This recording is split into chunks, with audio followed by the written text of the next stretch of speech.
बिस्मिल्लाहिर्रहमानिर्रहीम, अस्सलाम वालेकुम। पाकिस्तानी न्यूज़ चैनल से आपको खुश आमदीद कहती हूँ। अगर तुम घर से बाहर ना आई तो शाहरुख ने कैसे निम्रा को घर से बाहर बुलाया। मुझे अब बस तलाक चाहिए, इस गलीज शख्स के साथ नहीं रहना चाहती और मेरी ज़िंदगी तो बर्बाद हो गई, आने वाले बच्चे की नहीं करने दूंगी। निम्रा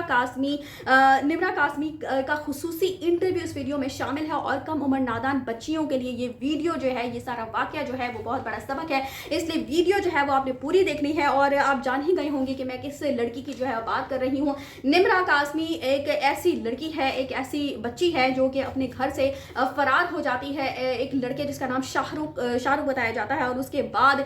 फिर यही देखा जाता है कि ये दोनों जो है वो बहुत सारी वीडियोस अपनी बनाते हैं, सोशल मीडिया पर एक्टिव होते हैं और ये दिखाने की कोशिश की जाती है कि ये दोनों बहुत खुशगवार ज़वाजी ज़िंदगी जो है वो गुजार रहे हैं। लेकिन फिर इन दोनों के मामलात जो है वो ख़राब होना शुरू होते हैं और सास ससुराल के जब मामलात निम्रा कासमी के ऊपर आते हैं, उसको समझ में आता है तो फिर वो एक दफ़ा वापस अपने वालिदैन के पास आने की कोशिश करती है और वालिदैन चूँकि उसकी जुदाई में बहुत ज़्यादा तड़प रहे होते हैं, वापस अपनी बच्ची को पाना चाहते हैं, चूँकि वो जानते हैं कि उनकी बेटी जो है वो बहुत गलत फैसला करके घर से जा चुकी है। और फिर ये केस जो है वो जहरा कासमी केस के आगे पीछे ही का केस है और काफ़ी ज़्यादा इस पर भी बातचीत की गई थी, मैंने भी इस पर वीडियोज़ जो है वो बनाई थी। तो उसके बाद शाहरुख जो है वो फिर से अपने सोशल मीडिया पर एक्टिव होकर ये बात बताता है कि हमारे दरमियान इस तरह की कोई बात जो है वो नहीं हुई है, आम मियाँ बीवी के जो मामलात होते हैं वो हो गए हैं, जिसकी वजह से निम्रा जो है वो चली गई है। फिर बहरहाल निम्रा वापस जो है वो शाहरुख के पास चली जाती है, लेकिन अब फिर से मामलात जो है वो इन दोनों के दरमियान गड़बड़ हो जाते हैं। लेकिन अब की बार निम्रा जो है वो उम्मीद से भी है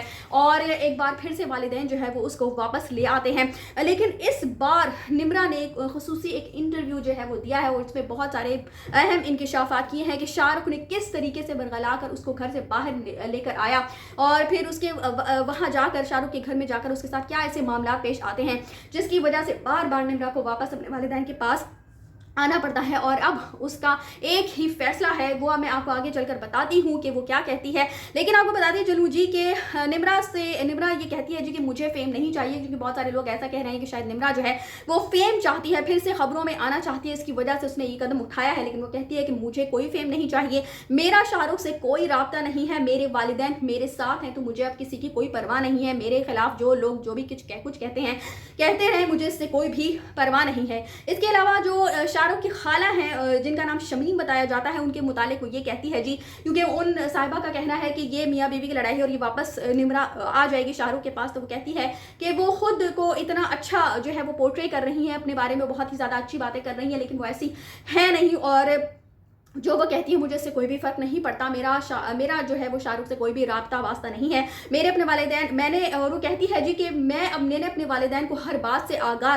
रखा जिस पर मेरे वालिदैन ने मुझे बाजियाब करवाया, क्योंकि उसको यही कहना है कि मैं वापस इसलिए आई हूँ, मेरे वालिदैन अभी तक मेरे साथ इसलिए खड़े हुए हैं क्योंकि वहाँ पर ससुराल में या शाहरुख के साथ मेरे जो भी मामलात थे, तो उन मामलात से मैं अपने वालिदैन को आगाह रखा और जिस तरह से उन लोगों ने मेरे साथ अब रवैया रखा हुआ था, तो जाहिर सी बात है कोई भी वालिदैन जो है वो अपनी औलाद को इस तरह से बेरायारो मददगार नहीं छोड़ देते, जिसकी वजह से मेरे वालिदैन ने मुझे वापस एक्सेप्ट किया है। अच्छा जी, वो कहती है जी कि मेरे ससुराल वाले जो है वो बहुत अच्छे बने हुए थे, जब मैं पहली बार वापस गई थी तो वो बहुत ही ज़्यादा अच्छा खुद को दिखा रहे थे, वो हज करके आए थे तो मुझे लगा कि बहुत ही अच्छे, लेकिन मुझे बाद में महसूस हुआ, पता चला कि हज करके आने के बाद भी लोग जो हैं वो नहीं बदलते। वो कहती है जी कि मेरी ज़िंदगी तो बर्बाद हो गई, लेकिन अब आने वाले की ज़िंदगी यानी आने वाली बच्चे की ज़िंदगी मैं बर्बाद नहीं होने दूंगी और बेबी को भी मैं इन गलीज़ों के पास नहीं छोड़ूंगी, बच्चा खुद पालूंगी। और वो कहती है जी कि छोटी सी शाहरुख की जो बहन है उसके बारे में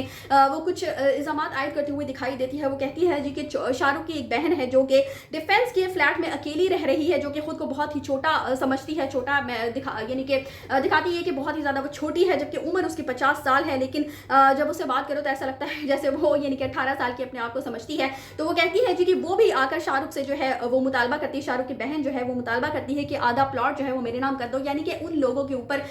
निम्रा कासमी जो है वो इल्ज़ामात इस तरह के आयद करते हुए दिखाई देती है कि इंतहाई गलीज़ लोग हैं, जिस तरह से निम्रा कासमी को उन्होंने दबाव में रखा हुआ था, जिस तरह से उसके ऊपर तशद्दुद किया जाता था और जिस तरह से शाहरुख जो है वो उसको जिस तरह से उसने बरगला कर बाहर घर से लेकर आया और अपने साथ रखा हुआ था, वो भी मामला जो है वो काफ़ी ज़्यादा ख़राब चल रहे थे। और वो कहती है कि शाहरुख कोई मासूम शख्स नहीं है और इसने मुझे किस तरह से बाहर निकाला, ये भी पहली दफ़ा निम्रा कासमी ने इंकशाफ किया है। कि वो कहती है जी कि मैं आपको बताती बताती हूँ कि शाहरुख ने जब मेरे वालिदैन घर पर जिस वक्त मौजूद नहीं थे, इसने मुझे कहा कि अगर तुम खुद घर से बाहर ना आई तो मैं तुम्हारे वालिदैन का कुछ कर दूंगा। यानी आप ये देखिए कि इतनी बड़ी धमकी जो है वो उस लड़की को दी गई, जिसकी वजह से इसके लिए घर छोड़ना, उस वक्त ये मजबूर हो गई घर छोड़ने पर। और इसने कहा कि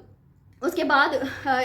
निम्रा कासमी बताती है कि मैंने फिर करीम करवाई और नवीद नाम के ड्राइवर के नाम पर इस शाहरुख ने मुझे पैसे भेजे थे 7,000, जिनमें से 2,000 मैंने ड्राइवर को दिए और बाकी अड्डे वाले के दिए। और फिर जो है ये कहती है कि मैं सोहराब रोड के पहले पहुंची और उसके बाद फिर अड्डे से ये तौंसा पहुंची। तो वहां पर शाहरुख जो है वो कुएं पर मौजूद था। उसने कहा कि जी वहां से मुझे शाहरुख ने उतारा और घर ले गया और फिर घर ले जाकर मेरा मोबाइल जो है वो छीन लिया, अपने पास रख लिया और कहता रहा कि हाँ जी कांटेक्ट करेंगे। और मैंने कहा भी कि मेरे वालिदैन को आप मुतला कर दें, उनको बता दें कि मैं यहाँ पर आपके पास मौजूद हूँ। और लेकिन इन्होंने ऐसा नहीं किया और फिर वालिदैन ने कॉल भी की। फिर मुझे बाद में बताया गया कि आपके वालिदैन की कॉल मौसूल हुई थी।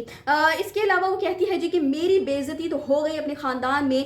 लेकिन मैंने सोचा कि चलो कोई बात नहीं, मैं रह लेती हूँ। यानी पहली दफ़ा जब वापस आई थी तो कहती है कि मैंने सोचा कि कुछ नहीं होता, मैं रह लेती हूँ, बेइज्जती जितनी होनी थी वो हो गई, लेकिन मुझे ये मालूम नहीं था कि 2 नंबर लोग हैं, ये गलत लोग हैं, मुझे अब सिर्फ तलाक चाहिए। निम्रा कासमी का ये हत्तमी ऐलान है, ये हत्तमी उसका फैसला है कि अब वो सिर्फ तलाक चाहती है। वो कहती है कि मैं इस गलीज शख्स के साथ मजीद नहीं रह सकती, जो मर्जी मुझे बुरा भला कहे, चूंकि लोग जो है जाहिर सी बात है बहुत ज़्यादा उंगलियां निम्रा कासमी पर उठा रहे हैं कि लड़की जो है वो सही नहीं है। पहले जो है इसने वालिदैन की इज्जत को दागदार किया और अब जो है वो इस तरह से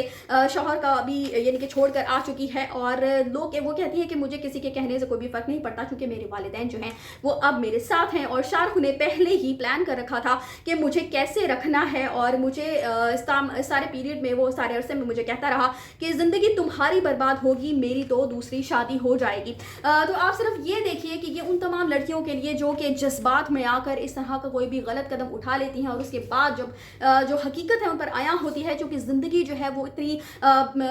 फूलों की सेज नहीं है कि जहाँ पर भी आप जाएंगे और वहाँ पर आपको कोई भी मामला जो है वो ज़िंदगी बहुत ही स्मूथ चलेगी, बहुत ही आसानी के साथ सारी चीज़ें जो है वो चलती रहेंगी। तो जब इस तरह की लड़कियाँ, इस तरह की बच्चियाँ जो है वो नादानी में कोई इस तरह का गलत कदम उठा बैठती हैं, फिर जब ज़िंदगी और हकीकत उनके ऊपर आया होती है, ज़िंदगी की हकीकतें उन पर खुलती हैं, तो फिर उनको समझ में आती है कि उन्होंने कौन सा कदम किस वक्त कैसे किस तरह से उठा लिया और क्या गलती जो है वो उनसे हो गई।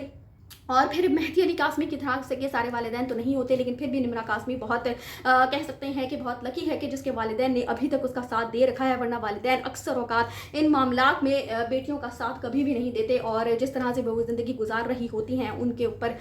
फिर बाकी लोग जो है वो सिर्फ तरस ही खा सकते हैं। तो कहने को तो ये भी बहुत सारे लोग कह रहे हैं कि निम्रा कासमी जो है वो बहुत ज़्यादा इमेच्योर है। जो इंटरव्यू उसकी तरफ से दिया गया है उसमें भी बहुत सारी बातें ऐसी महसूस होती हैं हकीकतन। तो इसी तरह से जो छोटी छोटी बच्चियां हैं जो कि इस तरह के